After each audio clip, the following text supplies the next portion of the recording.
Aurora had been driving for nearly 6 hours straight when she felt the familiar pressure in her bladder that she could no longer ignore. The interstate stretched endlessly before her, a ribbon of asphalt cutting through the darkening landscape of rural Nevada. She had left Sacramento that morning with a carefully planned route that would take her all the way to Denver. A solo cross-country road trip she had been planning for months. At 28 years old, Aurora prided herself on her independence and her ability to handle whatever challenges came her way. She had driven long distances alone before, always prepared with a full tank of gas, a charged phone, and a general awareness of her surroundings. But nothing in her previous experience would prepare her for what was about to unfold at the next rest stop. The sun had already dipped below the horizon, leaving behind that peculiar twilight that makes everything look slightly unreal. Her dashboard clock read 9:17 p.m. when she spotted the brown rest area sign reflecting in her headlights. The next exit was not for another 40 miles according to her GPS, and Aurora knew she could not wait that long. She flicked on her turn signal, though there was no other traffic to signal to, and guided her silver Honda Accord down the exit ramp. The rest stop was one of those older facilities that state highway departments had built decades ago and seemed to have forgotten about. The parking lot was poorly lit by just 3 overhead lights, 2 of which flickered intermittently as if they might give up entirely at any moment. There were only 2 other vehicles in the lot. A semi-truck parked in the designated truck area with its lights off, and a dark pickup truck sitting alone near the bathroom facilities. Aurora pulled into a spot under the functioning light, positioning her car so she would have a clear path to exit if needed. It was a habit she had developed from reading too many true crime stories online, always thinking about escape routes and situational awareness. She grabbed her keys, making sure to lock the doors with the key fob as she walked toward the concrete building that housed the restrooms. The night air was cooler than she expected, and she wished she had grabbed her jacket from the back seat. The building itself was a standard rest stop design. Cinder block construction, painted a faded beige with separate entrances for men and women, and a covered area between them with vending machines and a map of the state behind scratched plexiglass. As she approached the women's restroom entrance, Aurora became aware of how quiet everything was. There was no sound of traffic from the highway above, no crickets or night birds, just an unsettling silence that seemed to press against her eardrums.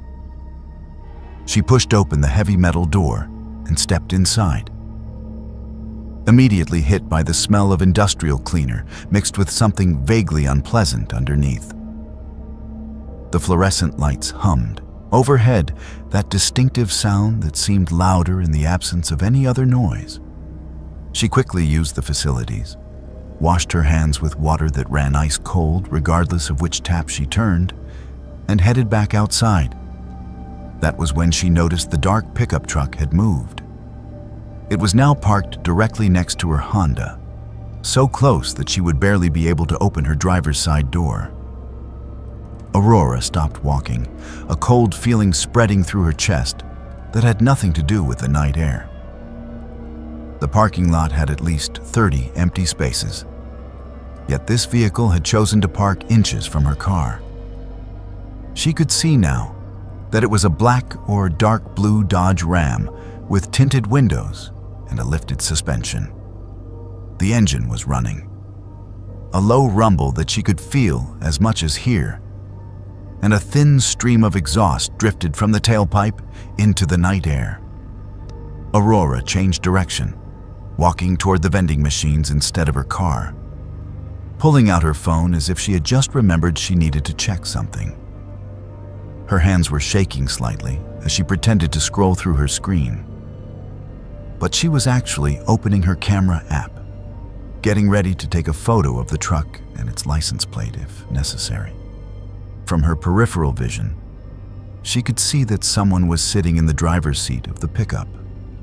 a large shape that was too dark to make out any details through the tinted windows. The person was not moving, not getting out, just sitting there with the engine running.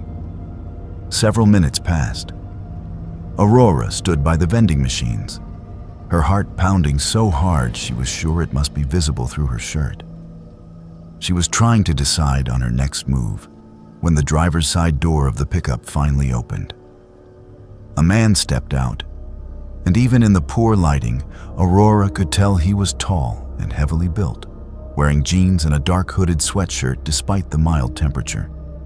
He did not look in her direction immediately, instead walking around the front of his truck as if inspecting something. Then he turned and looked directly at her. "Evening," he called out, his voice carrying easily across the parking lot.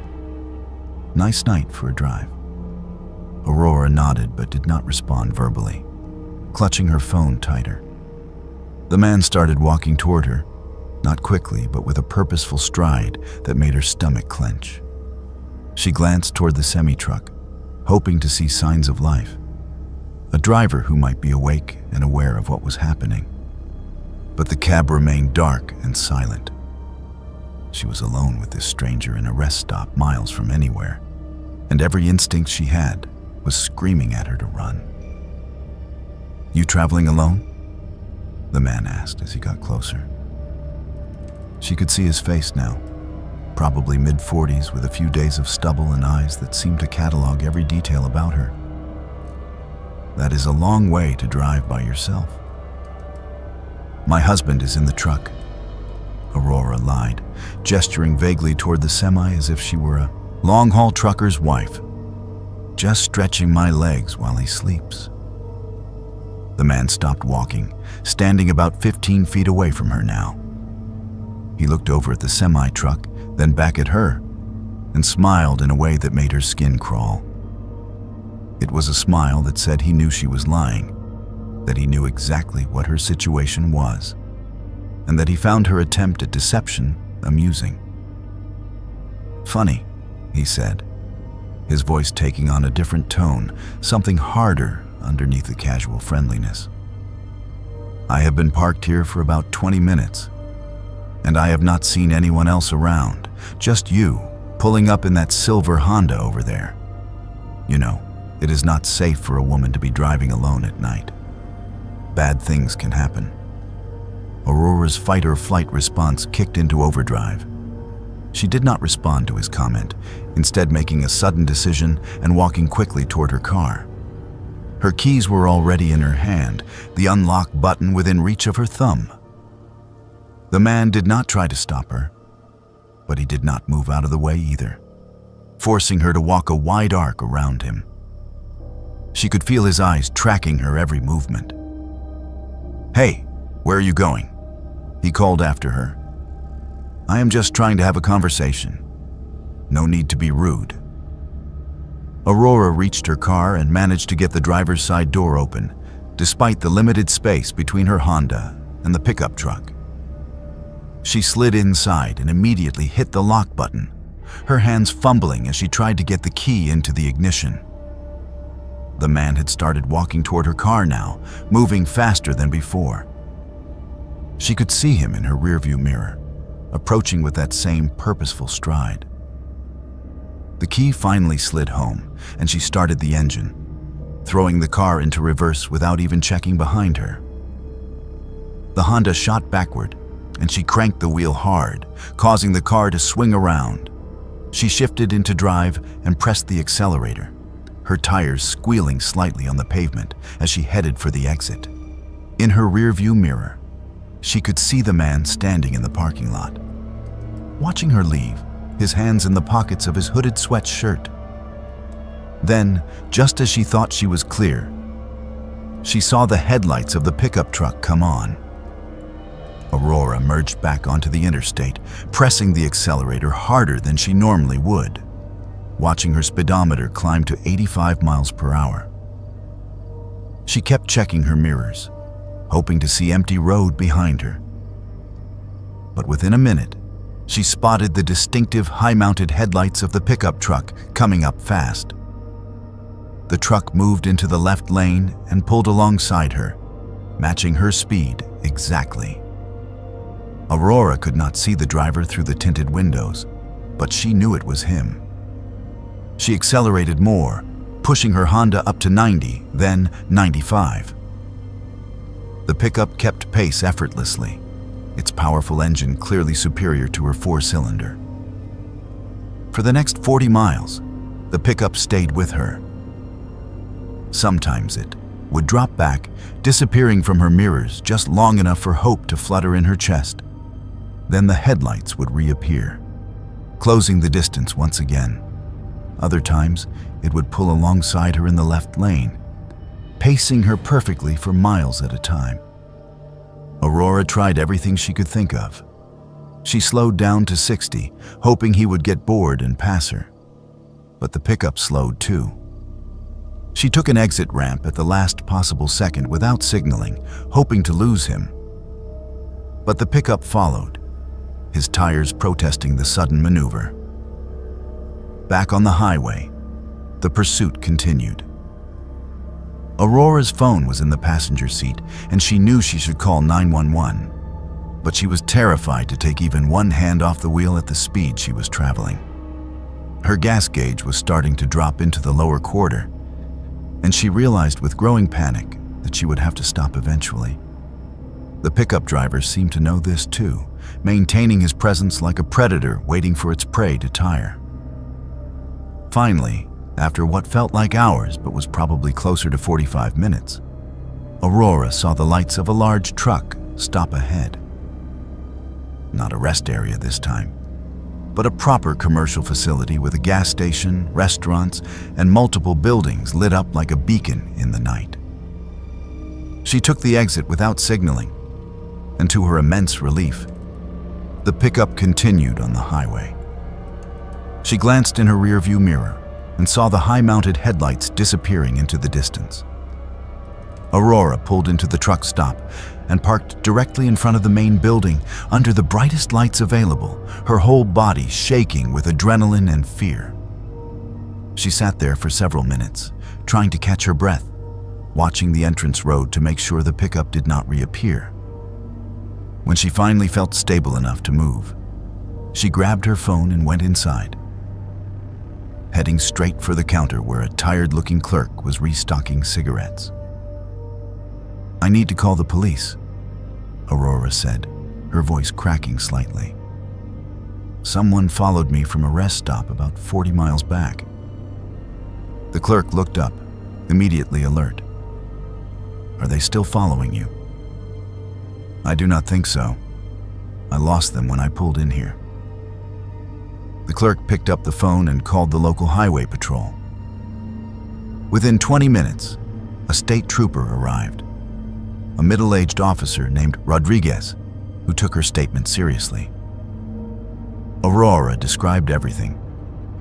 The man at the rest stop, his invasive questions, the way he had parked so close to her car, the 40-mile pursuit at high speeds. Officer Rodriguez took notes, nodding occasionally, his expression growing more concerned as she talked. "You did the right thing stopping here," he said when she finished. "And you were smart not to take another isolated exit. Can you describe the vehicle?" Aurora gave him all the details she could remember about the dark pickup truck, though she had to admit she had been too focused on driving to get a clear look at the license plate. Rodriguez made a radio call, sending the description to other units patrolling the area. Then he turned back to her. "I am going to be straight with you," he said. "This stretch of highway has had some problems. We have had reports of similar incidents, though usually the suspects give up after a few miles. The fact that this one followed you for 40 miles is concerning. I do not want you getting back on the road alone tonight. Is there somewhere you can stay until morning?" Aurora nodded, feeling tears prick at her eyes for the first time. The officer's concern made everything feel suddenly very real. The danger she had been in clicking into place in a way it had not, while she was focused on just surviving. There is a hotel right here. I saw the sign. Good. I will escort you over there and make sure you get checked in safely. And I am going to have a unit patrol this area for the next few hours, just to be safe. Officer Rodriguez was true to his word. He followed her car across the truck stop complex to the attached hotel, waited while she checked in, and walked her to her room on the second floor. He gave her his card and made her promise to call if she saw anything suspicious. Aurora locked herself in the room, pushed a chair against the door, even though she knew it was probably unnecessary, and finally allowed herself to break down. She did not sleep that night. Every sound in the hallway made her jump. Every pair of headlights in the parking lot visible through her curtains made her heart race. She kept replaying the encounter in her mind, thinking about all the ways it could have gone worse. What if the man had blocked her car so she could not leave the rest stop? What if there had been no truck stop with its bright lights and people? What if the pickup driver had not given up the chase? The next morning, Aurora called her sister in Denver and told her everything. Her sister wanted her to abandon the trip and fly home, but Aurora refused. She was not going to let fear control her life, even though she knew she would never look at rest stops the same way again. Before she got back on the road, she went to a sporting goods store and bought a canister of pepper spray, which she kept in her cup holder for the rest of the journey. She made it to Denver without incident, but the experience changed her in ways she had not anticipated. She found herself unable to drive long distances alone anymore, always needing someone with her in the car. She avoided rest stops entirely, only stopping at well-lit, busy gas stations. And sometimes, even years later, when she was driving at night and saw headlights pull up behind her, her hands would start to shake and her heart would race. And she would be back in that moment on the Nevada interstate, being hunted by a stranger whose motives she could only imagine. Aurora never found out who the man was or why he had targeted her. Officer Rodriguez called her a few weeks later to say they had investigated several similar complaints and had a few suspects under surveillance, but no arrests were made. The mystery of that night remained unsolved. Just another story of a woman who trusted her instincts, made the right decisions, and survived something that could have ended very differently. She shared her experience online, hoping to warn other solo travelers, especially women, about the dangers that can lurk at isolated rest stops. The response was overwhelming, with dozens of others sharing similar encounters, all of them variations on the same terrifying theme. Predators who hunted the lonely stretches of America's highways, looking for vulnerable targets. To this day, Aurora tells anyone who will listen to trust their gut. If something feels wrong, it probably is. If someone's behavior makes you uncomfortable, do not worry about being rude or polite. Your safety matters more than social niceties. And never, ever assume that something bad cannot happen just because you are in a public place. Sometimes the most dangerous encounters happen in the spaces between civilization, where the lights are dim and help is far away. Nicholas had never believed in ghosts. At 32 years old, he considered himself a rational person, someone who relied on logic and evidence rather than superstition and folklore. He worked as an accountant, spent his weekends hiking and reading, and generally lived a life that was predictable and grounded in reality. That perspective changed completely on a cold October night when he was driving home from his parents' house in rural Vermont. A journey that should have been unremarkable, but instead became something he would never be able to fully explain or forget. The visit had run later than Nicholas intended. His mother had insisted on serving dessert after dinner. Then his father wanted to show him some old photographs they had recently discovered in the attic. And before Nicholas knew it, the clock was approaching midnight. He said his goodbyes and headed out to his car, a reliable Toyota Camry that had never given him any problems. The night was unusually cold for early October, with temperatures already dropping near freezing, and a thick fog had rolled in from the surrounding mountains, reducing visibility to perhaps 50 feet in any direction. Nicholas started the engine and pulled out of his parents' driveway, heading toward Route 7, which would take him the 30 miles back to his apartment in Burlington. The two-lane highway was completely empty at this hour, winding through dense forests and past the occasional darkened farmhouse. The fog seemed to grow thicker as he drove, his headlights barely penetrating the murky whiteness that pressed against his windshield. He slowed to about 40 miles per hour, well below the posted speed limit, focusing intently on the center line to keep himself oriented.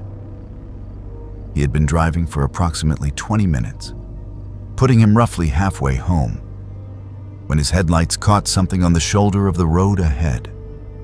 As Nicholas got closer, he could make out the figure of a person standing on the side of the highway, thumb extended in the universal gesture of a hitchhiker.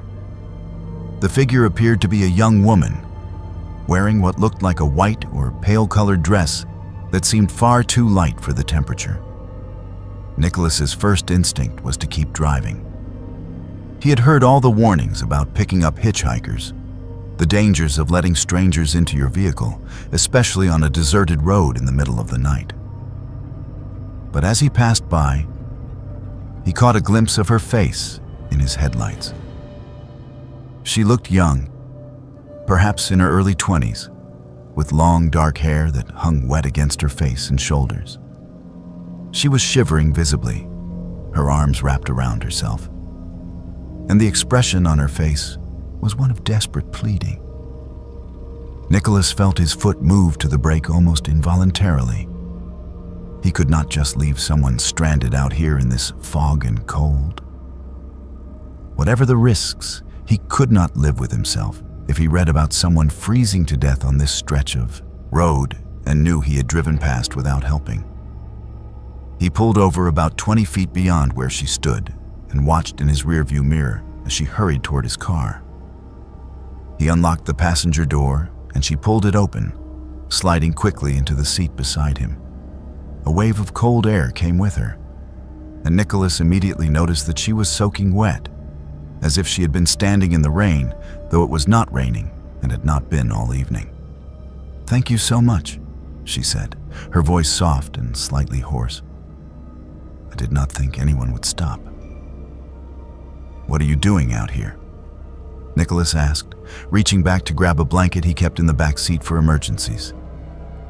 "Here, wrap this around yourself. You are freezing." She took the blanket gratefully, pulling it tight around her shoulders. Up close, Nicholas could see that her dress was indeed white. A simple cotton sundress that would have been appropriate for a warm summer day, but was completely inadequate for an October night in Vermont.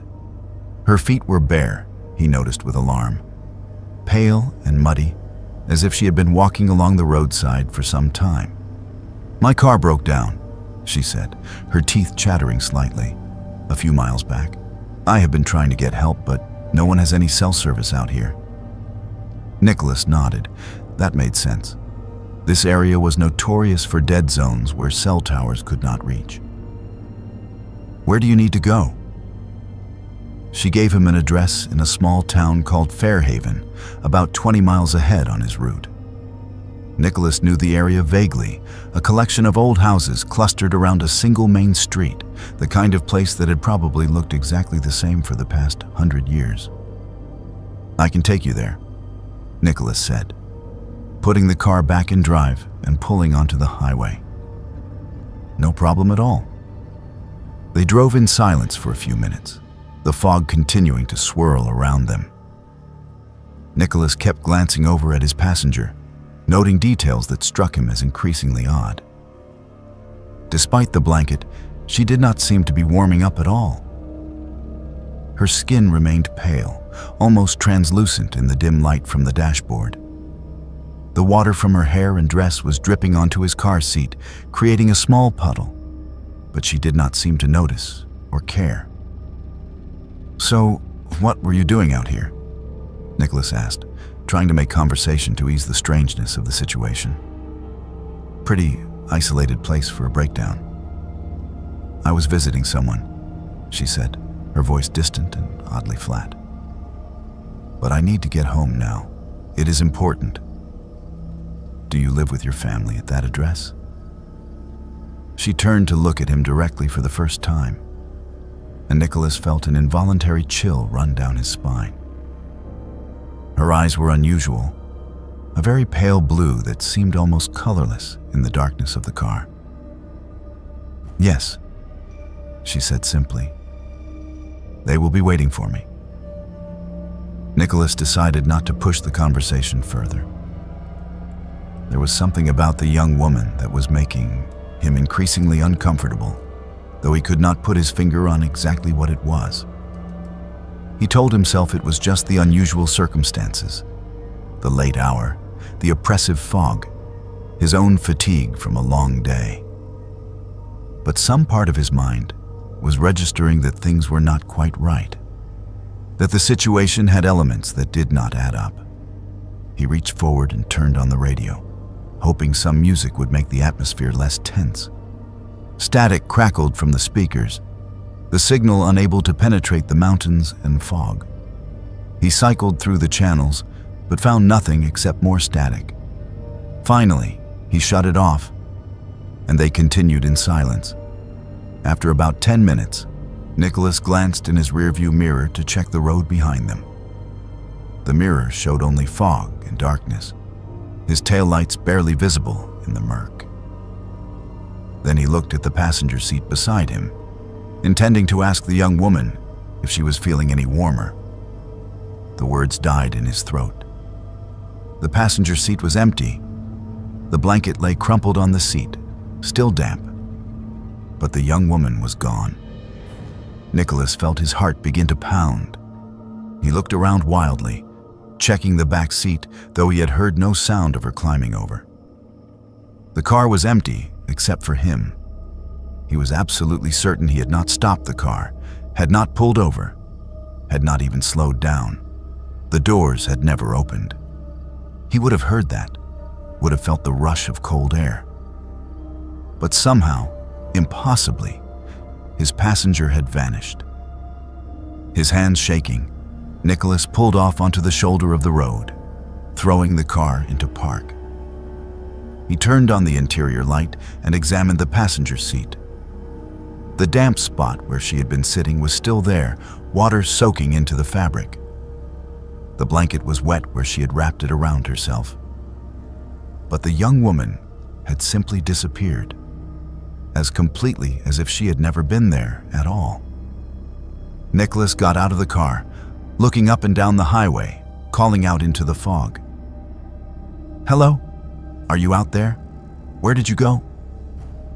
His voice sounded small and swallowed by the thick air. There was no response, no movement, nothing but the oppressive silence of the empty road. He got back in the car, his mind racing through possible explanations.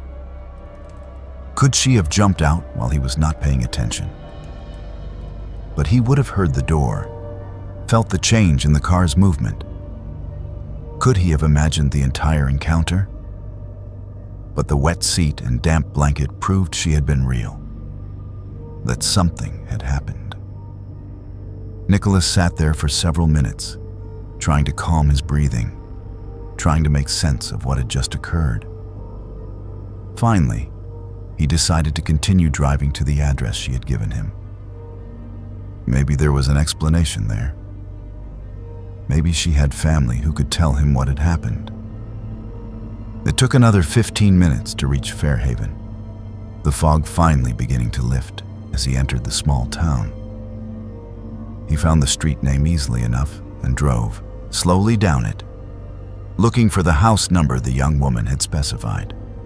The house was a small Victorian-style home, well maintained with a neat yard and a porch light glowing warmly in the darkness. Nicholas pulled into the driveway, shut off his engine, and sat for a moment, gathering his courage. How exactly was he going to explain this?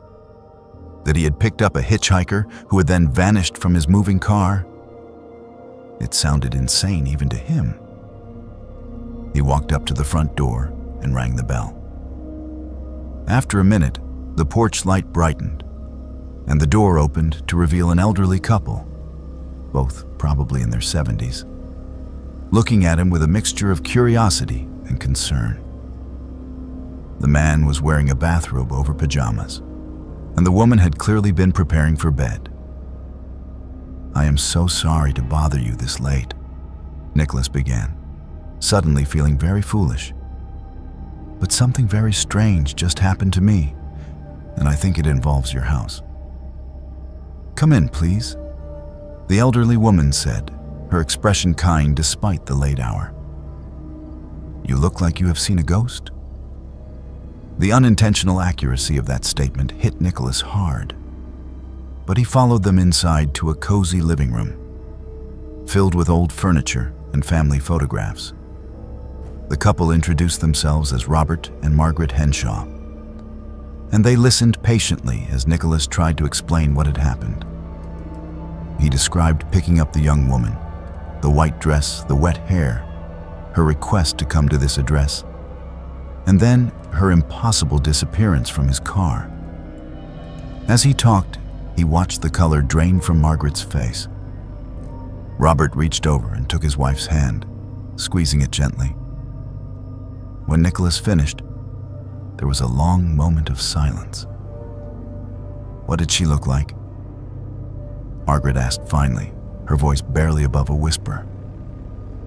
Nicholas described the young woman as best he could. Early 20s, long dark hair, pale blue eyes, wearing a white sundress.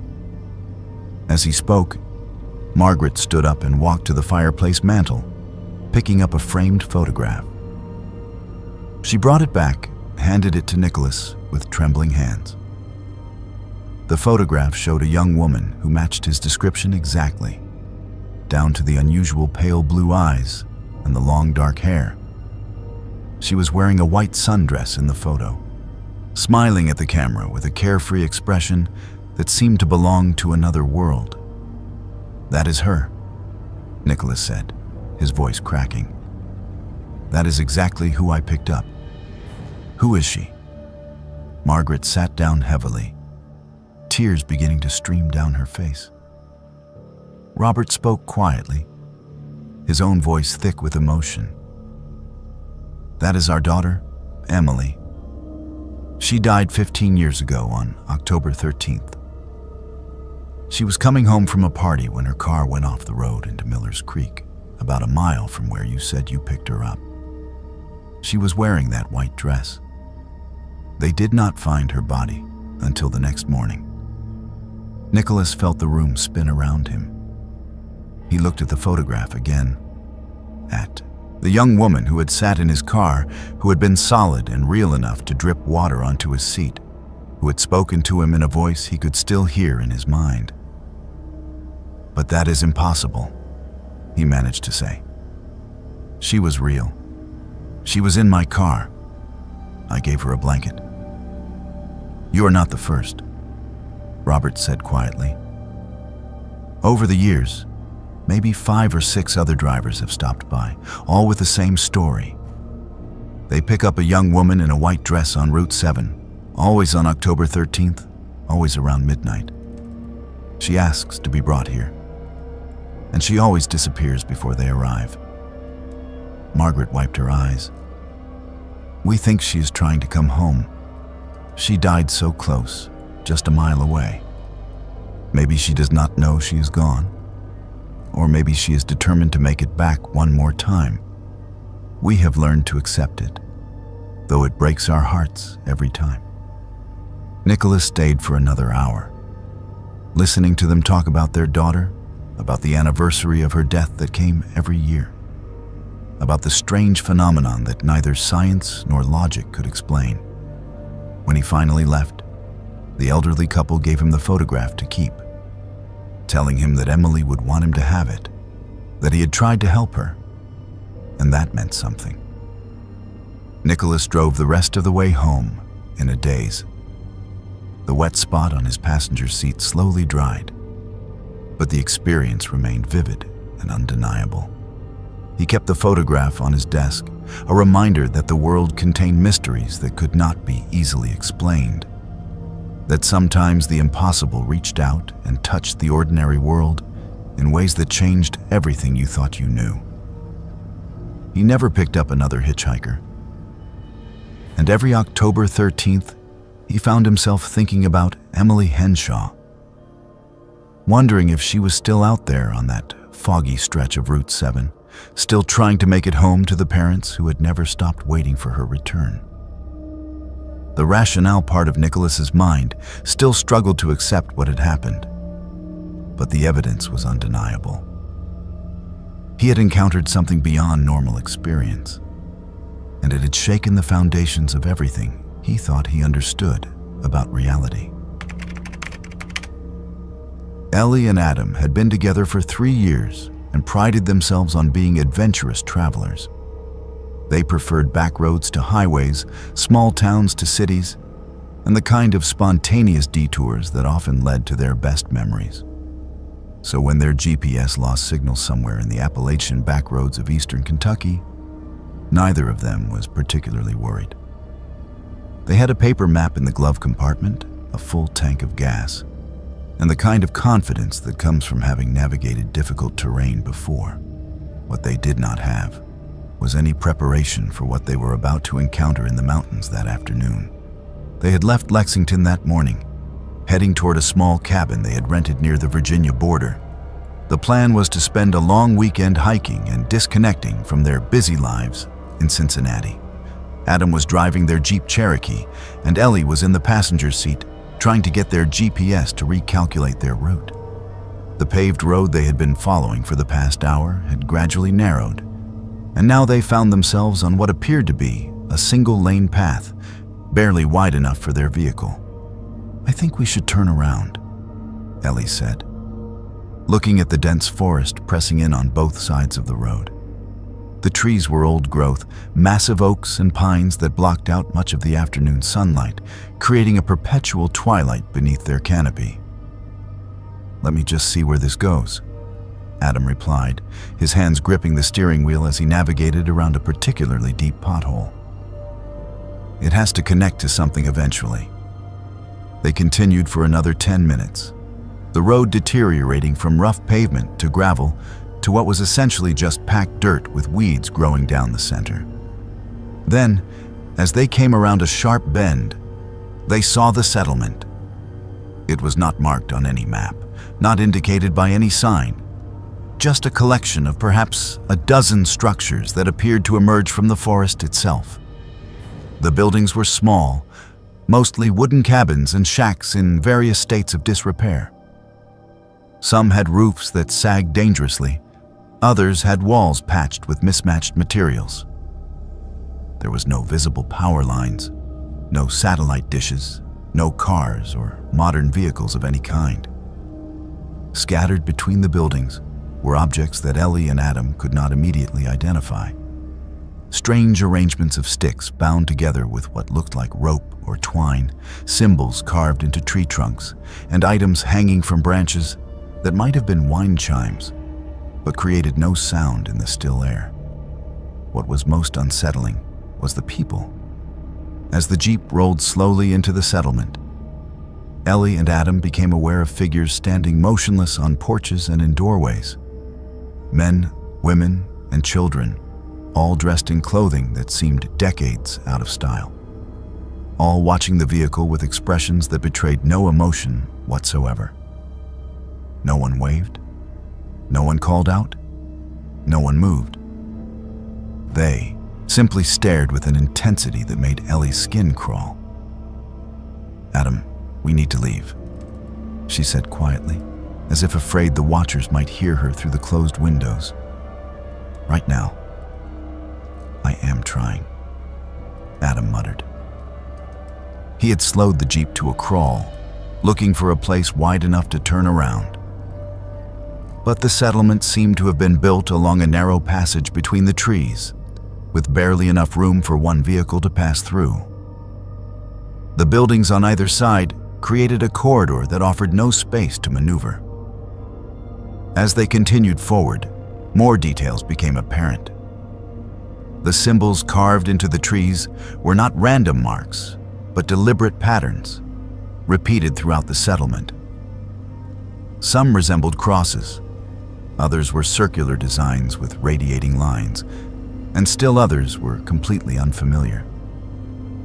Hanging from one particular tree was what appeared to be a collection of dolls made from corn husks and sticks, their crude faces painted with what Ellie hoped was just red paint. A child stood in the doorway of one cabin, a girl no more than 7 or 8 years old, wearing a faded dress that might have been blue once, but had faded to an indeterminate gray. She held something in her arms that looked like a small animal, possibly a rabbit. But as the Jeep passed closer, Ellie realized with horror that whatever the child was holding was not alive. It had been dead for some time, yet the girl cradled it tenderly, rocking it like a baby, her blank eyes never leaving the vehicle. "What is this place?" Ellie whispered, though she was not sure she wanted an answer. Nothing about the settlement felt right. It was as if they had driven through some invisible barrier and emerged in a different time, or perhaps a different reality altogether. The silence was profound and unnatural. There were no sounds of birds, no insects, no wind rustling through the trees. Even the Jeep's engine seemed muffled, as if the air itself was absorbing the noise. Adam finally found a slightly wider area where the road curved, and he began the delicate process of turning the vehicle around. It required several back-and-forth maneuvers, and with each reversal, Ellie felt certain that the watching figures would move, would approach, would do something. But they remained perfectly still, their eyes tracking the Jeep's every movement with an attention that felt predatory. As Adam completed the turn and started driving back the way they had come, Ellie noticed something that made her breath catch. The road ahead of them, the same road they had just traveled to reach the settlement, looked different. The trees seemed denser, the path more overgrown, as if it had not been used in years. But that was impossible.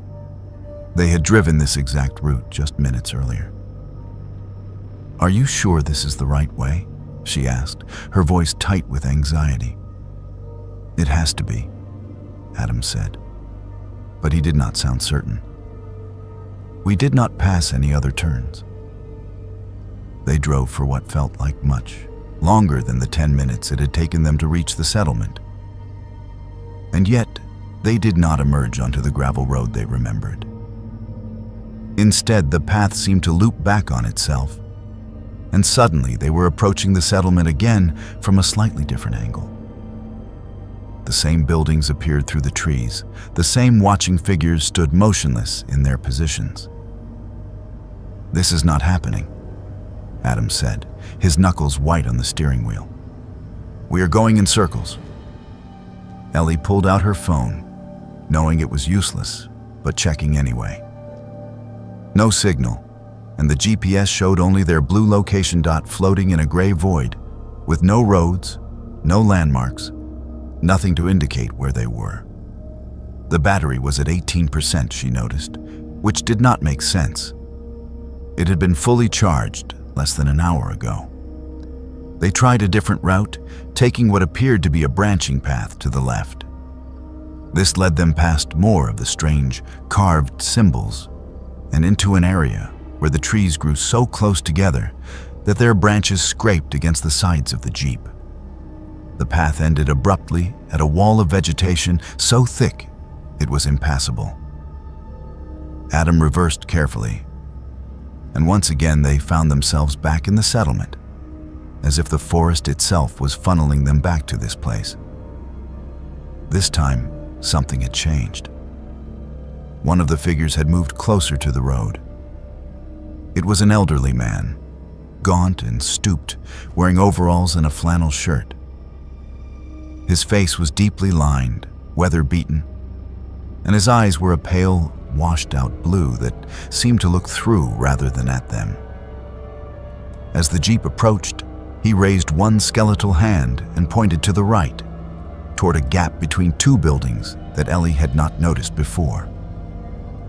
Adam stopped the Jeep, and for a long moment they sat frozen, unsure what to do. The old man did not speak, did not move except for that pointing hand, steady and insistent.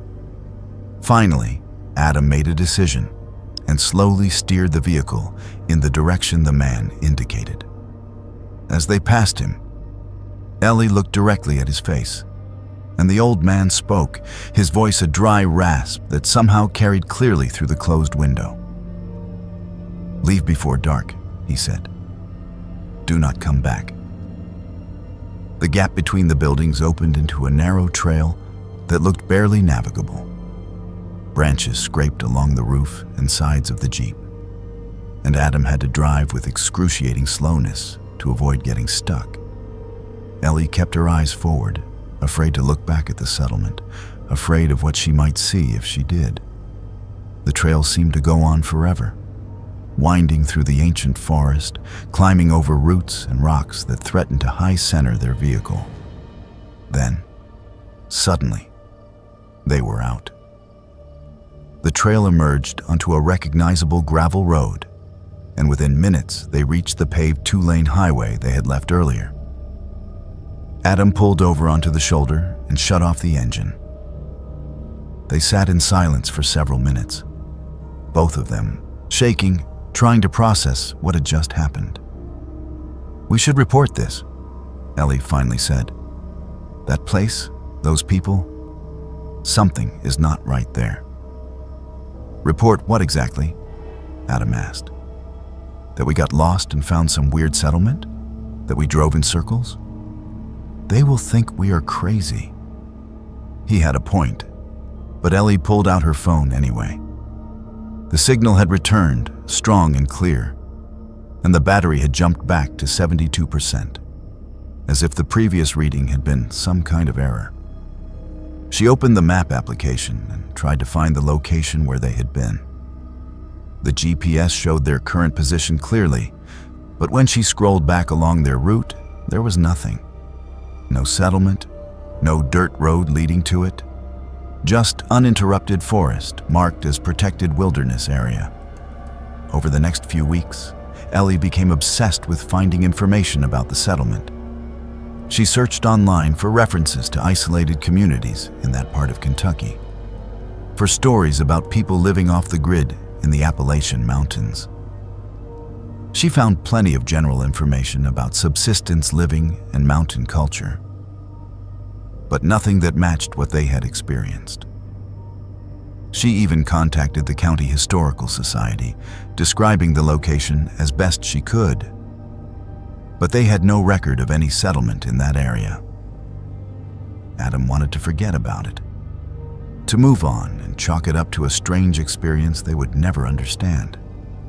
But Ellie could not let it go. She had nightmares about the blank faces watching them, about the child with the dead animal, about driving in circles through a forest that refused to release them. In her dreams, they never found the exit, never encountered the old man who pointed the way out. In her dreams, they were still there, trapped in an endless loop, watched by those silent figures for eternity. 6 months later, Ellie read a news article about a group of hikers who had disappeared in the same general area where she and Adam had gotten lost. The hikers were experienced, well-equipped, and had filed a detailed itinerary with the Park Service. Search parties found no trace of them, no abandoned gear, no signs of struggle, nothing. It was as if they had simply vanished from the face of the earth. Ellie wondered if they had found the settlement, if they had made the same wrong turn, but had not been shown the way out. She never shared her suspicions with anyone except Adam, who still refused to discuss that afternoon in any detail. But Ellie kept the article, along with a folder of research she had compiled about similar disappearances in the Appalachian region over the decades.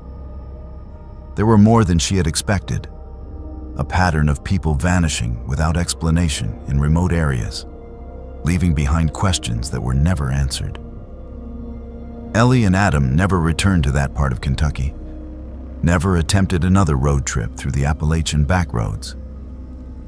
The experience had changed something fundamental in how they saw the world, had introduced the possibility that there were places where the normal rules did not apply, where modernity had never quite taken hold, where something old and unknowable still lingered. They preferred not to think about what might have happened if the old man had not shown them the way out, or what he had meant by his warning not to come back. Some questions, they had learned, were better left unanswered. Sadie considered herself an experienced road tripper. At 26 years old, she had driven across the country multiple times, usually alone, always with meticulous planning and preparation. She kept her car maintained, never let her gas tank drop below a quarter full, and always informed someone of her route and expected arrival time. These habits had served her well over the years, giving her the confidence to take on long journeys without fear or hesitation. But all the preparation in the world could not have readied her for what happened on a seemingly ordinary October afternoon in the Nevada desert. She was driving from Las Vegas to Reno to visit her college friend Maya, a trip she had made twice before without incident. The route was straightforward. Take Route 93 north through the desert, connect to Interstate 80, and arrive in Reno by early evening. Sadie had left Las Vegas at noon, stopping once for lunch at a diner in Alamo. The weather was perfect, clear blue skies and moderate temperatures, the kind of day that made desert driving pleasant rather than oppressive. Her car, a reliable Honda Civic that she had purchased new 2 years earlier, was running smoothly. She had a full tank of gas, her phone was charged, and she had even brought snacks and extra water in case of emergency. The last thing Sadie clearly remembered was checking the time on her dashboard clock. It read 2:45 p.m. She was approaching a particularly empty stretch of highway, with nothing visible in any direction except sagebrush and distant mountains. The radio was playing classic rock, and she was humming along to a Tom Petty song.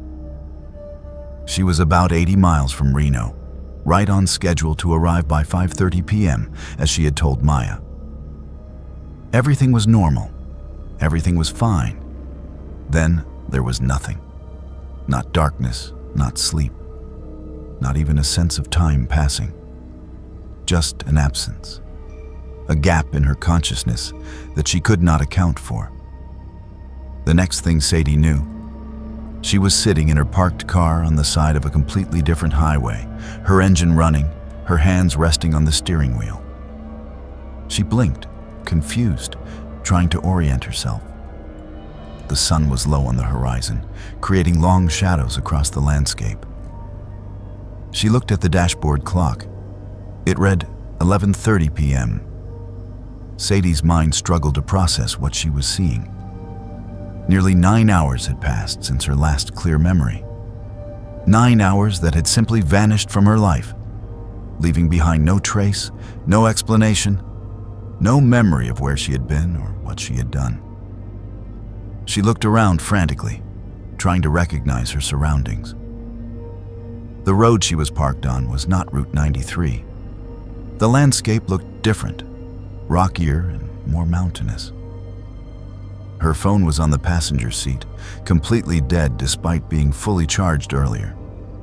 She grabbed it and tried to turn it on, but the screen remained black. Panic began to set in.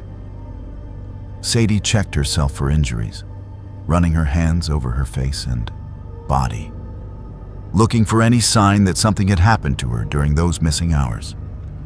What she found only deepened her confusion and terror. Her clothes felt wrong. Her shirt was on backward, the tag rubbing against her collarbone in a way she would have noticed immediately under normal circumstances. Looking down, she realized her jeans were also on backward, the zipper in the wrong position. She pulled up her sleeves and saw dirt caked under her fingernails, dark earth that had not been there before.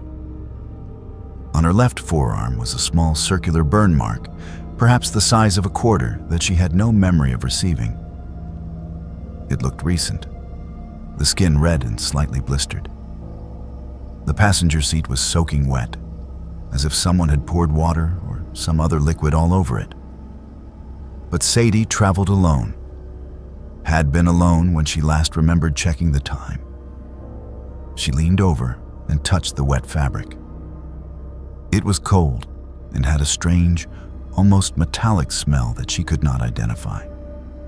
Her water bottles were still sealed in the back seat, so whatever had soaked the seat had come from somewhere else. Sadie's gas gauge showed less than a quarter tank remaining, even though she had filled up that morning and should have had plenty to reach Reno. Quick mental calculation told her she had burned through at least 3/4 of a tank during those missing hours. At highway speeds, that represented somewhere between 150 and 200 miles of driving. But where had she gone? And who had driven there if not her? She tried to start the car to look for a landmark or sign, but her hands were shaking so badly she could barely hold the key. Finally, the engine turned over, and she carefully pulled back onto the highway. She drove for about 10 minutes before spotting a green road sign that identified her location. Highway 95, near the town of Tonopah. She pulled over again and tried to make sense of this. Tonopah was over 130 miles off her intended route, in the complete opposite direction from where she should have been heading. To get here from where she had been on Route 93, she would have had to exit the highway, navigate a series of smaller roads, and deliberately drive southeast instead of north. But Sadie had no memory of making any such decision or taking any such route. With her phone dead and unable to call for help, Sadie made the decision to drive to the nearest town. Tonopah appeared ahead after another 15 minutes, a small mining town that looked nearly deserted at this late hour. She pulled into a gas station that was still open, parked under the harsh fluorescent lights, and went inside. A young clerk looked up from his phone as she entered. "Do you have a phone I can use?" Sadie asked, her voice sounding strange, even to her own ears. "It is an emergency." The clerk studied her face for a moment, something in her expression apparently convincing him this was serious. He handed her the store phone, and Sadie dialed Maya's number from memory. Her friend answered on the second ring, and the relief in her voice was immediately apparent. "Sadie, oh my God, where are you? I've been trying to call you for hours. I even called the police to report you missing." "I am in Tonopah," Sadie said, fighting to keep her voice steady. "Maya, something happened. I do not know what, but I lost almost 9 hours. I cannot remember anything." "What do you mean you lost 9 hours?" Maya's voice rose with concern. "Are you hurt? Do you need an ambulance?" "I do not know if I am hurt. I do not think so. But I need help." "Can you call the police here and have them come to the gas station?" Sadie gave her the address from the sign outside. Maya stayed on the phone with her until the Nye County Sheriff's deputy arrived about 20 minutes later. Deputy Chen was a woman in her 40s with a professional demeanor that immediately made Sadie feel slightly safer. She took Sadie to the hospital in Tonopah, a small facility that was nonetheless equipped to handle basic medical emergencies. Over the next several hours, doctors examined Sadie thoroughly. They checked for signs of head trauma, drew blood to test for drugs and alcohol, performed a neurological examination, and documented the burn mark on her arm and the dirt under her fingernails. A sexual assault nurse examiner conducted an evaluation to determine if Sadie had been assaulted during the missing hours. Throughout all of this, Sadie answered questions as best she could, though her answers were frustratingly limited. She remembered everything clearly up until 2:45 p.m., then nothing until waking up in her car at 11:30 p.m. The blood work came back clean. No drugs, no alcohol, no substances that would explain a blackout of this magnitude. The neurological exam showed no signs of concussion or seizure activity. The burn mark was consistent with contact with a hot object, possibly metal, but its origin could not be determined. The dirt under her nails was ordinary soil, the kind found throughout the Nevada desert. The sexual assault examination was negative.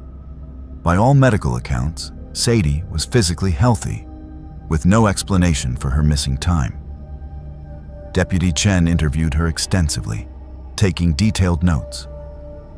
She was particularly interested in the wet passenger seat and the fact that Sadie's clothes had been put on backward. "That is not the kind of thing someone does to themselves unconsciously," she noted. "Someone dressed you, or you dressed yourself, while not in your right mind." The deputy drove Sadie back to the gas station where her car was still parked. They examined it thoroughly, and Deputy Chen took photographs of the wet seat, documenting everything for her report. She checked the car's GPS history, but Sadie's older model did not have that feature. They looked for any other evidence, any clue about where Sadie had been during those missing hours, but found nothing conclusive. Deputy Chen arranged for Sadie's car to be towed to a secure lot for further examination, then drove her to a motel for the night. Maya arrived from Reno at 3 a.m., having dropped everything to make the drive. The two friends held each other and cried, and Sadie finally allowed herself to acknowledge the terror she had been suppressing since waking up in her car. Over the following weeks, investigators tried to piece together what had happened. They checked traffic cameras along Route 93 and Highway 95, looking for footage of Sadie's car. They found her vehicle on Route 93 near the spot where her memory ended, time-stamped at 2:47 p.m. The next sighting was on a remote desert road at 6:15 p.m., over 3 hours later, with no footage showing how she got there or where she had been in the intervening time. The final footage showed her car arriving in Tonopah at 11:28 p.m., consistent with when she regained consciousness. Deputies interviewed residents along the possible routes Sadie might have taken, asking if anyone had seen her car or noticed anything unusual that afternoon. Most had seen nothing, but one elderly rancher reported seeing a car matching Sadie's description parked in a remote area about 20 miles outside Tonopah, near some old mining ruins. He had noticed it because it seemed out of place, a newer vehicle in an area rarely visited except by locals. He estimated the time as late afternoon, perhaps 5 Rust or 6 p.m. Investigators went to the location the rancher described and found tire tracks consistent with Sadie's vehicle. But there was nothing else. No evidence of what she might have been doing there or what might have happened to her. The mining ruins were unstable and dangerous, with open shafts and crumbling structures, but a search revealed nothing relevant to Sadie's case. Maya tried to convince Sadie to undergo hypnotherapy, suggesting that perhaps the memories were still there, but buried in her subconscious. Sadie agreed, desperate for any answers. She saw a qualified therapist who specialized in recovered memories, participating in several sessions over the course of a month. But the hypnotherapy revealed nothing. Under hypnosis, Sadie's memory went from 2:45 p.m. to 11:30 p.m., with no transition, no hidden memories waiting to be uncovered. It was as if those hours had been completely erased from her mind. The case remained open, but unsolved. Deputy Chen told Sadie that without evidence of a crime or more information about what happened, there was little else they could do.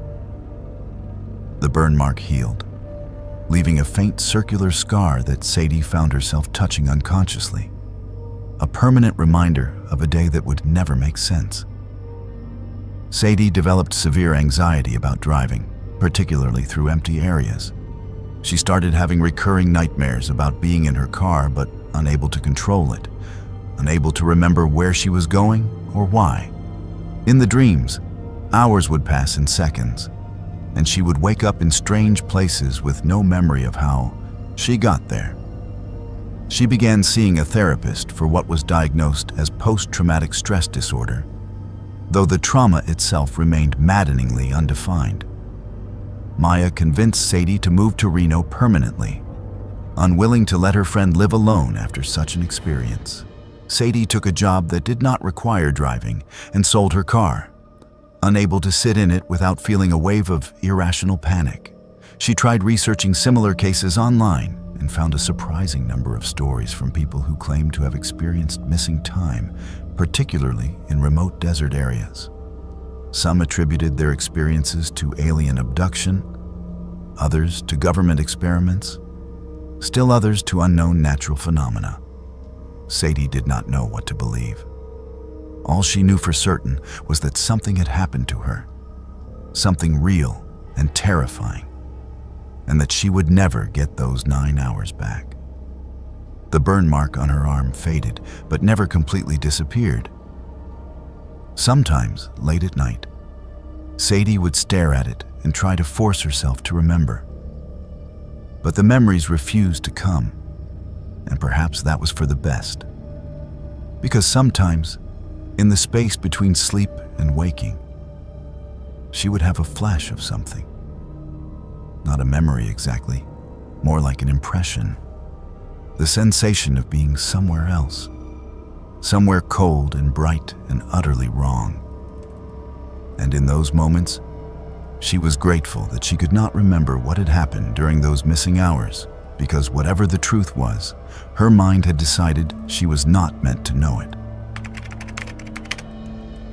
Gavin and Lucy had been best friends since college, bonding over their shared love of adventure and their limited budgets. Now both 24 years old and working entry-level jobs in Seattle, they still preferred shoestring road trips to expensive resorts, finding joy in the journey rather than the destination. Their latest adventure was a drive down the Pacific coast, camping when possible and staying in budget motels when the weather turned bad. They had left Seattle 3 days earlier, working their way south through Oregon with no particular timeline or rigid itinerary. It was the kind of spontaneous travel they both loved, making decisions on the fly and embracing whatever came their way. But what came their way on the 4th night of their trip would test that carefree philosophy in ways neither of them could have anticipated. They had spent the day exploring the Oregon coast, hiking through state parks and stopping at scenic overlooks to photograph the dramatic coastline. By early evening, dark clouds had rolled in from the ocean, and a cold rain began to fall. Gavin checked his weather app and saw that the rain was expected to continue throughout the night. Ruling out their plan to camp, they started looking for accommodation. But the coastal towns they passed through were either too expensive or fully booked due to some regional festival they had not known about. By 10 o'clock at night, they were still driving, their options dwindling with each passing mile. Finally, they spotted a neon sign glowing through the rain. Seaside Motor Lodge, vacancy. The motel looked like it had been built in the 1960s and not updated since. A single-story horseshoe of rooms around a parking lot with peeling paint and a sagging roof. But at this point, neither Gavin nor Lucy cared about aesthetics. They just wanted a dry place to sleep. The office was attached to what appeared to be the manager's residence, a small house with darkened windows. Inside, the office smelled of cigarette smoke and mildew. A television mounted on the wall played an old black and white western with the volume turned low. Behind the counter stood a man in his 50s with thinning hair and a stained shirt, watching them with an expression that made Lucy uncomfortable for reasons she could not quite articulate. There was something in his eyes, a kind of intensity that did not match the casual setting. "We need a room for the night," Gavin said, pulling out his wallet. "2 beds if you have it." The clerk looked at Gavin, then at Lucy, his gaze lingering on her in a way that made her skin crawl. "Only got 1 room left," he said slowly. 2 double beds. $75, cash only. Gavin and Lucy exchanged glances. They had stayed in plenty of cheap motels before, and $75 was within their budget, even if the place gave off questionable vibes. Gavin counted out the bills, and the clerk slid a key across the counter, attached to a large, plastic diamond keychain with the number 14 written in faded marker. "Last room on the end," the clerk said, pointing toward the far side of the parking lot. "Checkout is 11. They thanked him and hurried back to their car through the rain. As they drove to the far end of the property, Lucy watched the office in her side mirror. The clerk stood in the doorway, watching them, illuminated by the flickering neon sign. "That guy was creepy," she said to Gavin. "Yeah, but it is just for 1 night," Gavin replied, parking in front of room 14. "Tomorrow we will find a better place." The room was exactly what they expected. Outdated furniture, thin carpets with mysterious stains, a smell of air freshener attempting to mask something less pleasant. But the beds looked clean enough, and the heater worked when Gavin turned it on. They brought in their bags and settled in for the night. Lucy took the bed closest to the bathroom, and Gavin took the one near the door. They were both exhausted from a full day of hiking and driving, and within 30 minutes, they had changed into sleeping clothes and turned off the lights. Lucy was not sure how long she had been asleep when something woke her. The room was dark except for a thin line of light coming from under the door. She lay still, listening, trying to identify what had pulled her from sleep. Then she heard it. The sound of the doorknob turning slowly, the metal mechanism clicking quietly as someone tried to open the door from the outside. The chain lock held, stopping the door after it opened just an inch. But someone was definitely trying to get in. "Gavin," Lucy whispered urgently. "Gavin, wake up." Gavin stirred in the other bed. "What is wrong?" "Someone is trying to open our door." Gavin was instantly alert. He got up quietly and moved toward the door, looking through the peephole.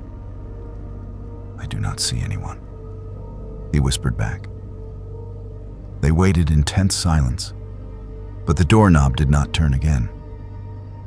After several minutes, Gavin returned to his bed, though neither of them went back to sleep immediately.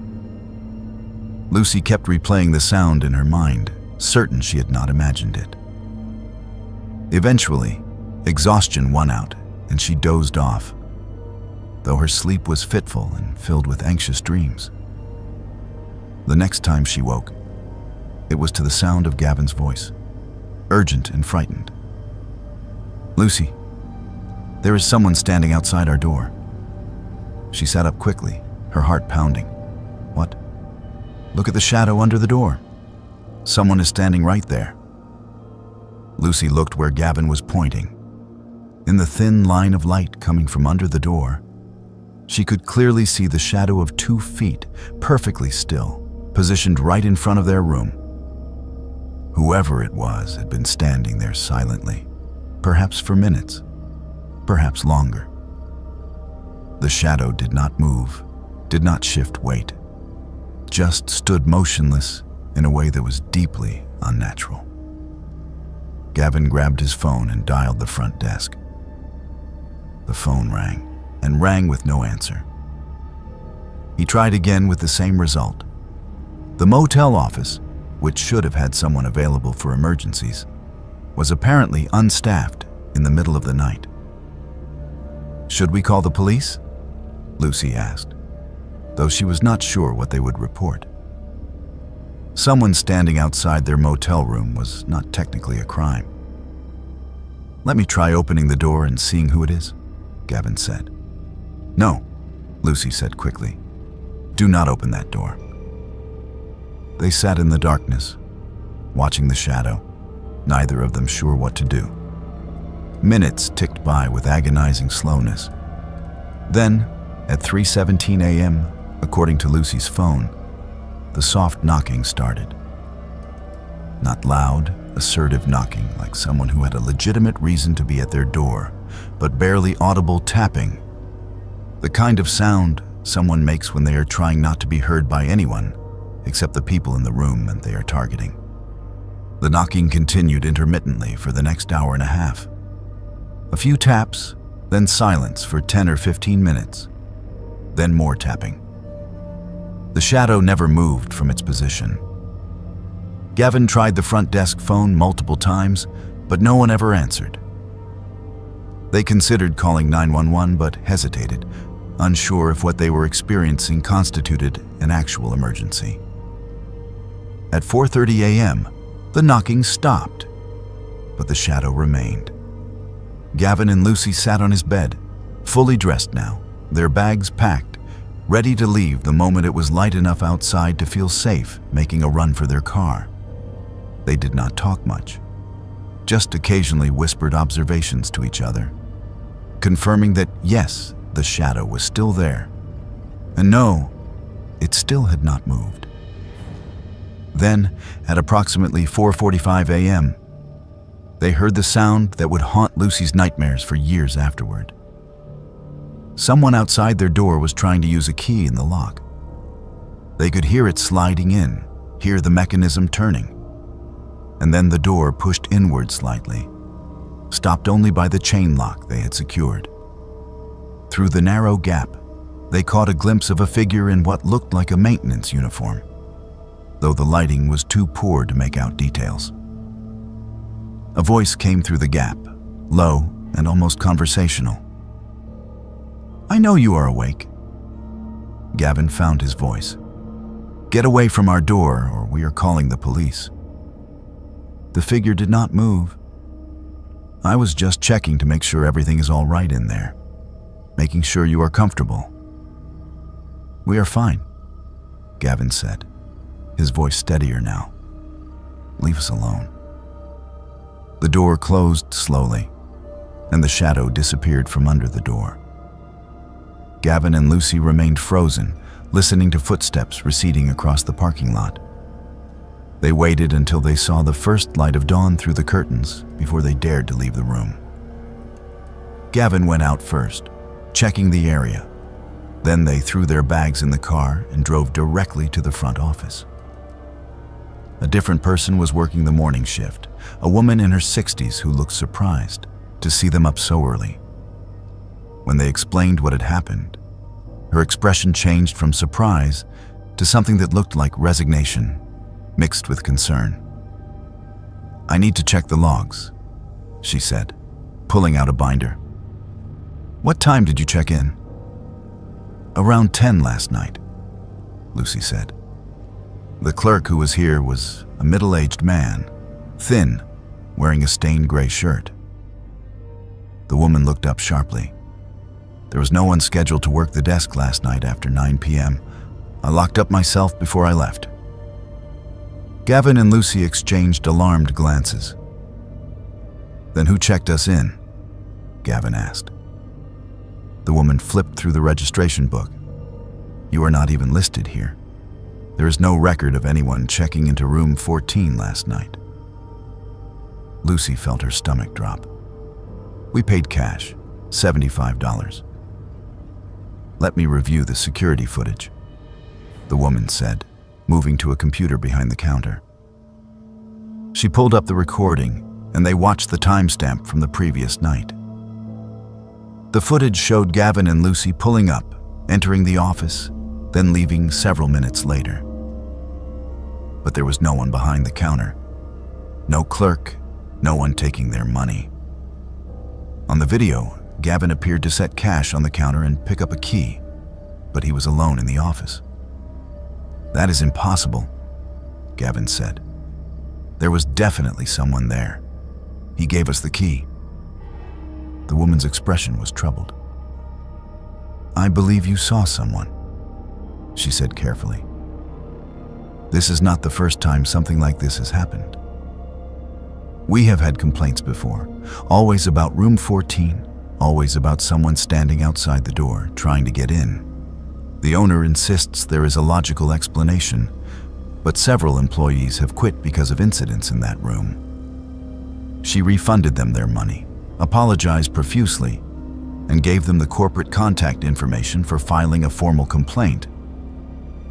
But Gavin and Lucy were already backing toward the door, wanting nothing more than to be away from the seaside motor lodge as quickly as possible. They drove for an hour before stopping for breakfast at a busy diner, needing to be around normal people in a well-lit space. Over coffee and pancakes, they tried to make sense of what had happened. The security footage showing an empty office was impossible to reconcile with their clear memory of the creepy clerk. The voice through the door saying, "I know you are awake," played on repeat in Lucy's mind. Gavin reported the incident to the local police later that day, and an officer told them they would investigate. Several weeks after returning home, Gavin received a call from a detective asking for more details. The detective mentioned that other guests had reported similar experiences, and that when the maintenance uniform was checked, the employee who was supposed to have it claimed it had been stolen from his locker months earlier, but he had never reported it because he assumed he had just misplaced it. The case went nowhere. No charges were filed, no arrests made. The Seaside Motor Lodge continued to operate, and according to online reviews that Lucy obsessively checked for months afterward, people continued to report strange experiences in room 14. Some reviews mentioned shadows under the door, others described feeling watched, and a few mentioned someone trying to enter their room in the middle of the night. Gavin and Lucy never did another budget road trip. They saved money and stayed at reputable chain hotels after that, willing to pay extra for the peace of mind that came with professional security and well-lit parking lots. But Lucy still struggled with hotels in general, always double-checking the chain lock, always positioning furniture against the door, always sleeping poorly in unfamiliar places. The experience had taught her that some dangers could not be locked out, that some threats wore the disguise of ordinary circumstances, and that the difference between a safe night and a nightmare could be as simple as choosing the wrong motel at the wrong time. Connor and Isla had always been close despite the 3-year age gap between them. Connor, 24, had recently graduated with his engineering degree, while Isla, 21, was finishing her final year at the University of Texas. When their grandmother passed away in Arizona, they decided to make the drive together from Austin to attend the funeral, then stay a few extra days to help their mother sort through the estate. The drive to Arizona had been uneventful, filled with the kind of comfortable conversation and shared music playlists that came from growing up together. But the drive back would be something entirely different. Something that would fundamentally change how both of them felt about highway travel after dark. They left Phoenix at 8 in the evening, later than they had planned, but not concerning given that Connor had always been comfortable with overnight driving. The route would take them east through New Mexico and back into Texas, a drive of approximately 14 hours if they did not stop for more than fuel and bathroom breaks. Isla had offered to take shifts driving, and they had worked out a system where they would trade off every 2 hours to keep each other alert and engaged. The first few hours passed without incident, the highway stretching ahead of them through the dark desert landscape, occasional towns appearing and disappearing in clusters of light.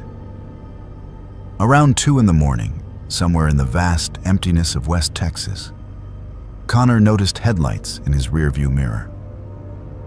This was not unusual in itself.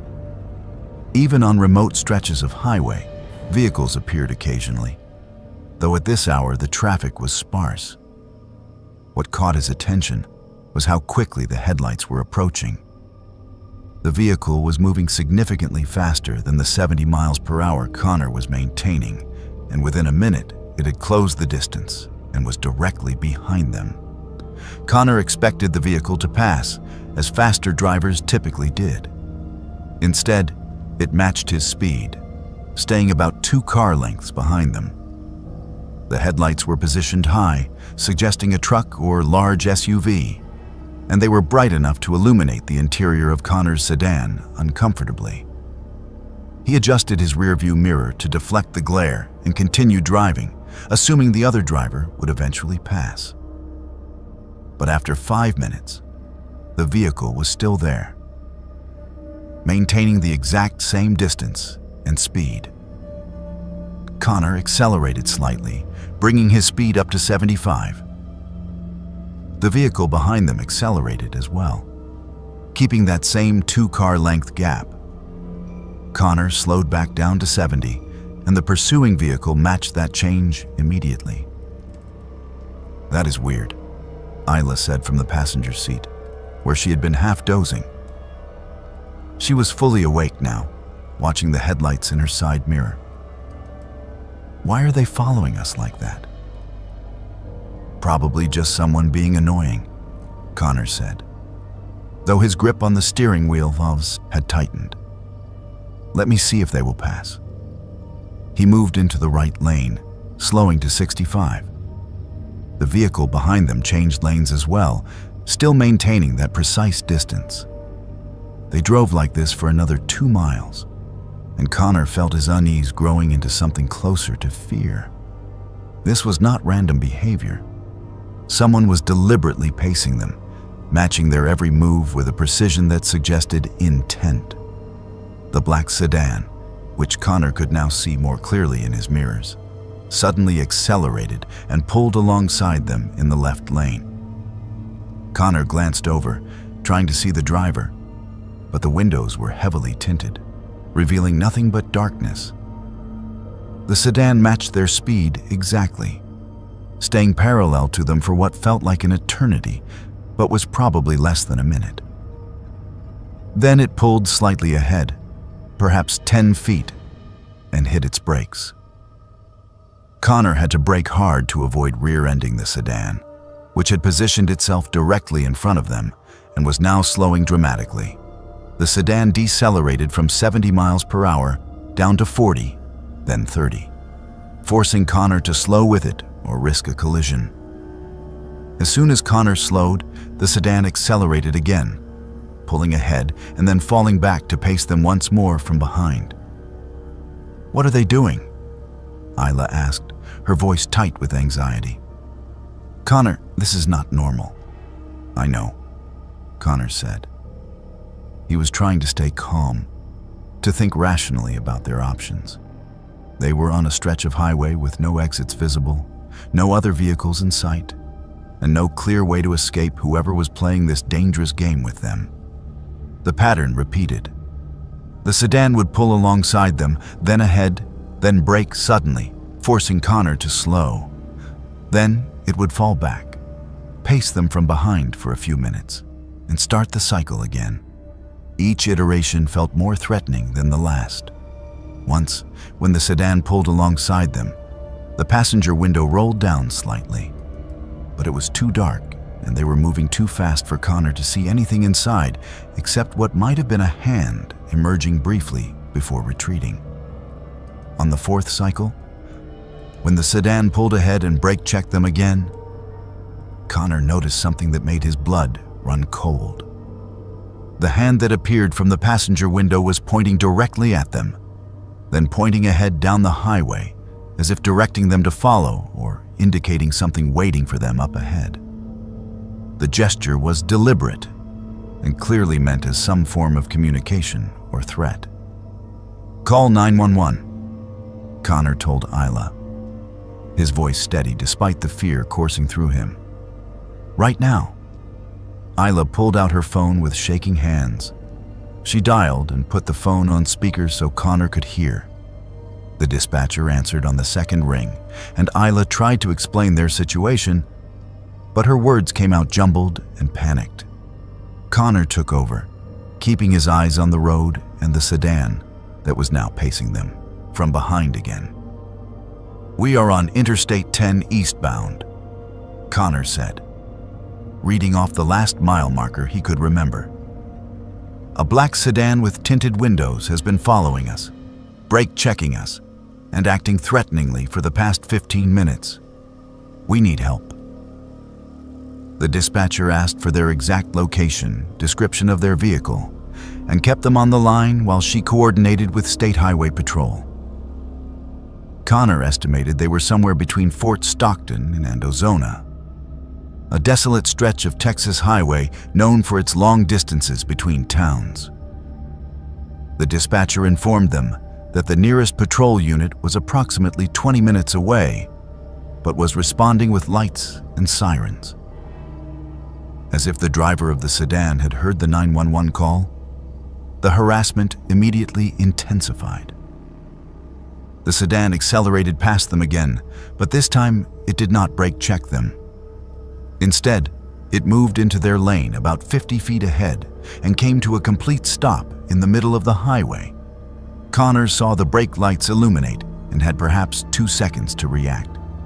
He swerved into the left lane, narrowly avoiding a collision, his tires squealing as he fought to maintain control at highway speed. "They are trying to make us crash," Isla shouted, the phone clutched in her hand as the dispatcher asked urgently what was happening. Connor made a split-second decision.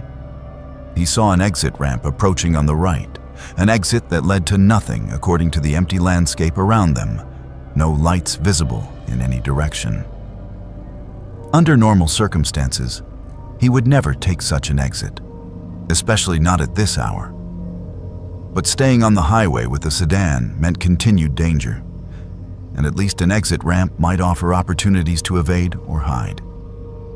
He cut hard to the right, taking the exit at a speed that made his car lean alarmingly. The sedan, which had been behind them again, followed immediately. The exit ramp led to a 2-lane road that disappeared into darkness. Connor accelerated hard, pushing his sedan to 80, then 90 miles per hour.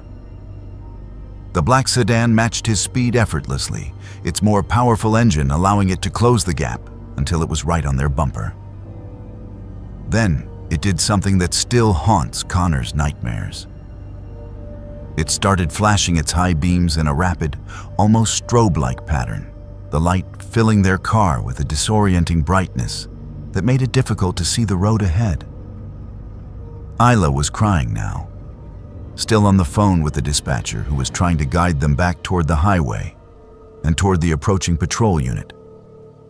But the sedan was blocking any attempt to turn around, and the road ahead seemed to stretch endlessly into nowhere. Connor was pushing his car as fast as he dared on an unfamiliar road in complete darkness, hyper-aware that a single pothole or sharp curve could send them crashing. Then, in his rearview mirror, Connor saw the most beautiful sight of his life. Red and blue flashing lights, in the distance behind them, approaching rapidly. The highway patrol unit that had been dispatched was closing in, and apparently the sedan driver saw it too. The black sedan immediately dropped back, cut its lights entirely, and made a sharp turn onto what must have been a side road or dirt path.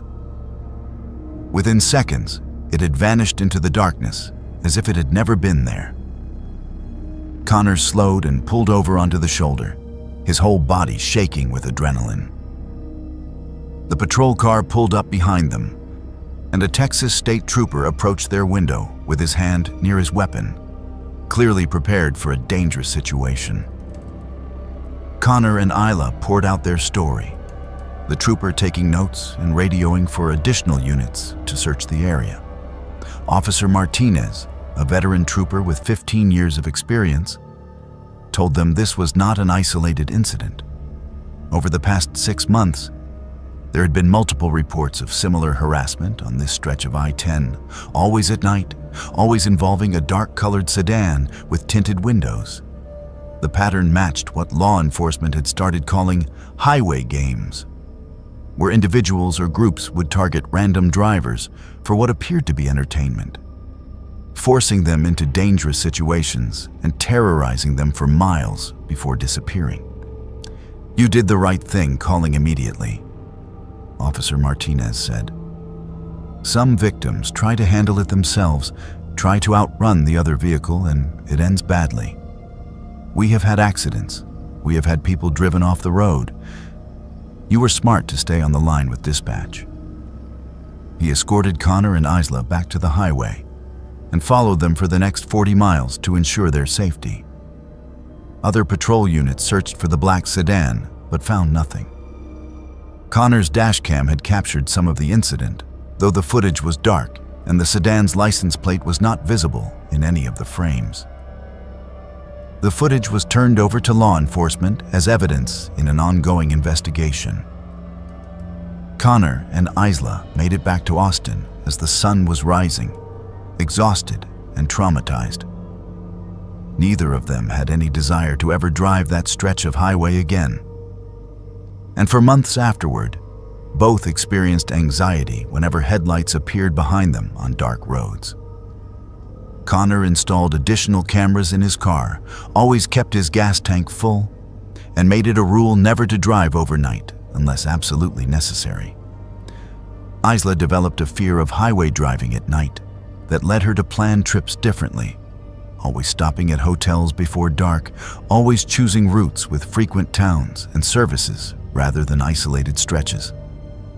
The investigation into the highway harassment continued for over a year.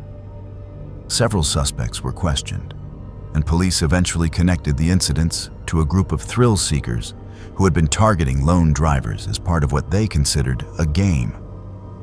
Arrests were made, though whether those arrested were responsible for Connor and Isla's specific encounter remained unclear. What was clear was that the siblings had survived something that could easily have ended in tragedy, that their quick thinking and immediate call to 911 had likely saved their lives. They shared their story publicly, hoping to warn other drivers about the dangers of highway harassment and the importance of reporting suspicious behavior immediately. Because sometimes, the scariest encounters on the road are not accidents or mechanical failures, but the deliberate actions of people who find entertainment in terrorizing strangers, turning a simple drive home into a fight for survival. Henry and Amelia were celebrating their 10th wedding anniversary with a road trip through the countryside. A return to the simpler pleasures that had defined their early relationship. At 33 and 31 respectively, they had built comfortable lives in Chicago, but both felt they had lost something along the way in the rush of careers and responsibilities. This trip, planned for late September of 1997, was meant to recapture that sense of adventure and spontaneity they had shared when they first met. They deliberately left their pagers at home, brought only a paper road atlas, and set out with nothing but a general direction and a promise to embrace whatever came their way. What came their way would challenge everything they thought they understood about reality. The trip had been wonderful up until that Saturday afternoon.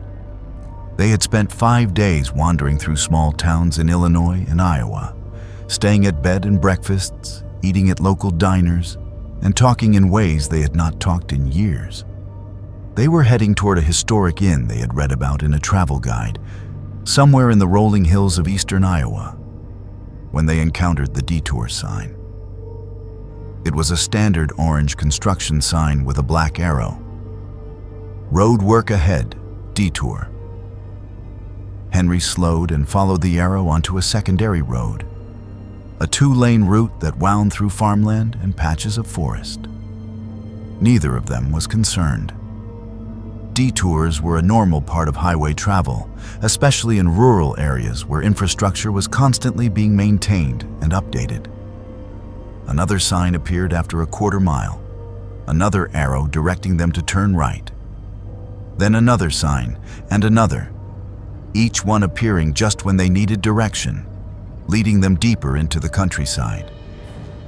"This is taking us pretty far off course," Amelia observed after they had been following detour signs for about 20 minutes.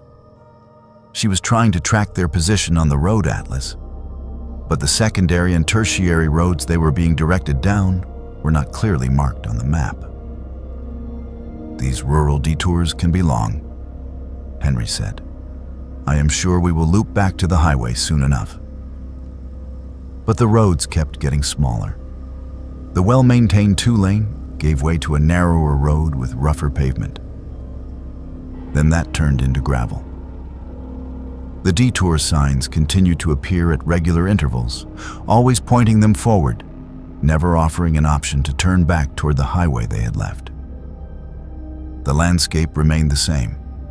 Fields and forest, the occasional farmhouse in the distance, everything bathed in the golden light of late afternoon. After another 15 minutes, Henry noticed something that made him slow the car. They had just passed a particularly distinctive oak tree, massive and gnarled, standing alone in a field. But he was certain he had seen that exact tree earlier, perhaps 10 minutes ago. He mentioned it to Amelia, who had been studying the map with increasing frustration. "That is impossible," she said. "We have been driving in a straight line for the last 20 minutes. How could we pass the same tree twice?" They continued, but 5 minutes later, there was the tree again. Unmistakable, with its distinctive split trunk in the way it leaned slightly to the left. This time, both of them saw it clearly, and both knew they had passed it before. Henry pulled over onto the shoulder of the gravel road and shut off the engine. "Something is wrong," he said quietly. "We are going in circles." Amelia checked the odometer. They had traveled over 30 miles since leaving the highway, yet their position relative to landmarks suggested they had covered far less ground. "Let me check something," she said, looking at her watch. It read 4:45 p.m. But that could not be right. When they had first encountered the detour sign, Amelia was certain it had been around 4:30. They had been following the detour for at least 45 minutes, probably closer to an hour. But only 15 minutes had passed, according to her watch.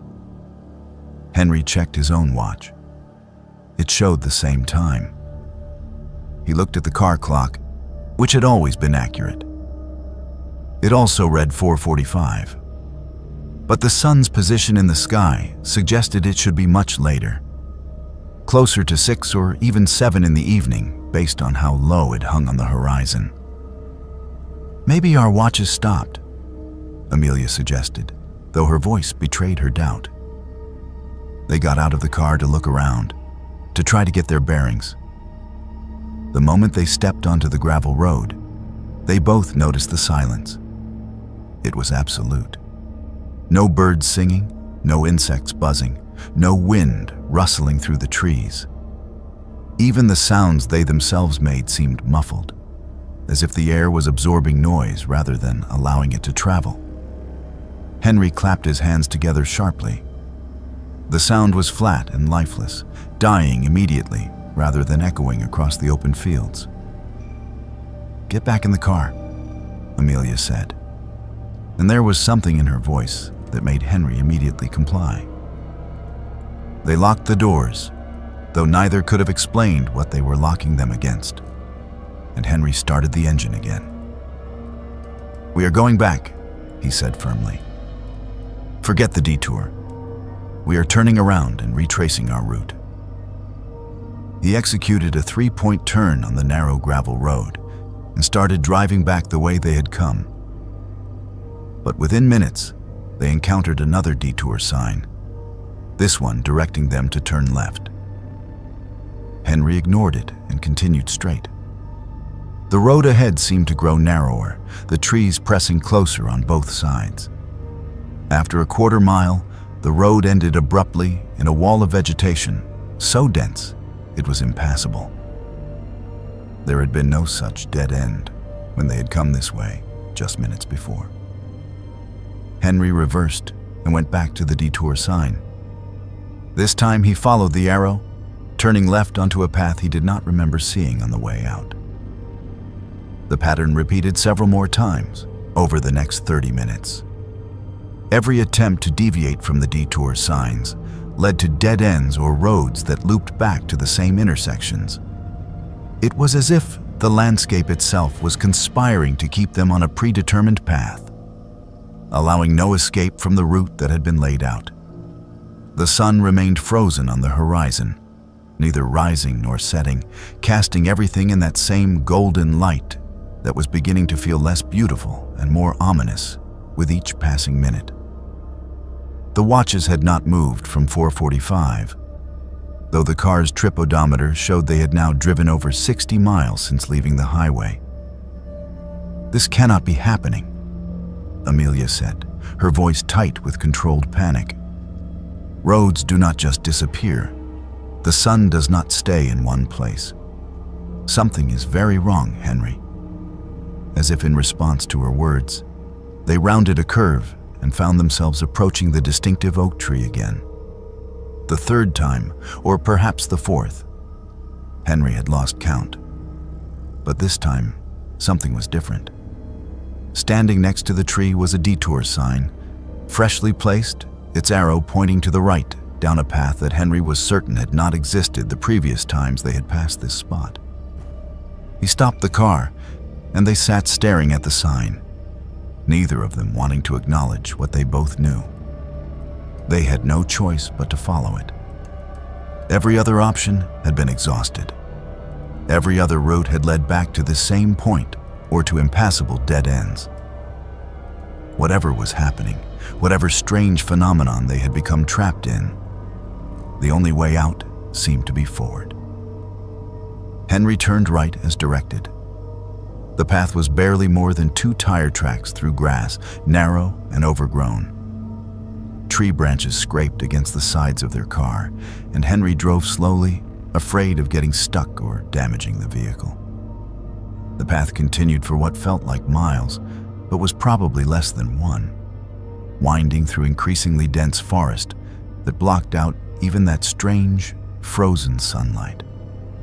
Then, suddenly, they emerged onto pavement. Smooth, modern asphalt with fresh yellow lines. A highway. Henry stopped at the edge, looking both directions. The highway stretched away in both directions, completely empty of traffic. But there was something familiar about it. Amelia pulled out the atlas and compared landmarks visible in the distance. "This is it," she said, her voice shaking. "This is the original highway. This is exactly where we were when we first saw the detour sign."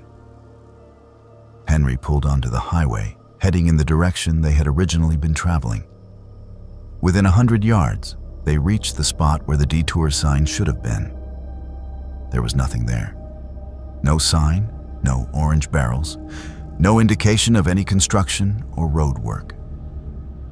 The highway was clear and perfect, recently repaved based on how smooth it was. They drove in silence for the next 30 minutes, neither of them willing to talk about what had just happened until they were well away from that area. When they finally stopped at a gas station in a town they recognized from their atlas, the reality of the situation hit them. Amelia's watch now showed 7:15 p.m. The car clock matched it. They had left the highway around 4:30 and were now returning to it nearly 3 hours later, though their subjective experience felt both longer and shorter than that, in ways that made no sense. The attendant at the gas station was a friendly older man who chatted with them while he filled their tank. The era before self-service had become universal. Henry casually asked if there was any construction on the highway they had just left. "Highway 20?" the attendant said. "No, nothing. They just finished repaving that whole stretch last month. Smooth as glass now. Why, did you have trouble?" Henry and Amelia exchanged glances. "No," Henry said. "No trouble." They drove the rest of the way to their destination in a daze, checking into the historic inn well after dark. Over dinner in their room, they finally tried to make sense of what had happened. They looked at the atlas together, trying to identify the roads they had been on during those missing hours. But the problem was clear. Based on the area they had been in, there simply were not enough roads to account for 60 miles of driving. The region was too small, the road network too limited. Amelia suggested they drive back the next day, try to retrace their route, see if they could find that oak tree or any of the roads they had been directed down. But Henry refused. There was something in his gut, some primal instinct, that told him returning to that area would be a mistake. They had been shown a way out once. He was not confident they would be so lucky a second time. They never did go back. They finished their anniversary trip, returned to Chicago, and tried to resume normal life. But the experience left scars. Henry developed an aversion to detours, always choosing to sit in traffic rather than follow alternative routes. Amelia stopped wearing a watch, unable to look at the time without remembering those frozen hours. They never took another road trip together, both of them finding excuses whenever the subject came up. Years later, after GPS had become common, Henry tried to find the location where they had encountered the detour using satellite imagery. He searched for that distinctive oak tree, for the intersection where the detour had begun, for any evidence that would confirm or explain what they had experienced. He found nothing. The area showed only standard roads, normal farmland, nothing unusual or unexplained. It was as if those roads they had been trapped on had never existed, or perhaps existed only temporarily, only for them. Henry and Amelia rarely talked about that day, even with each other. But sometimes, late at night, one of them would wake from a dream of driving endlessly through unfamiliar landscape, following signs that led nowhere, trapped in a loop that defied logic and geography. And in those moments, they would reach for each other in the darkness. Grateful to be home, grateful to be stationary, grateful that whatever they had encountered on those roads had chosen to let them go.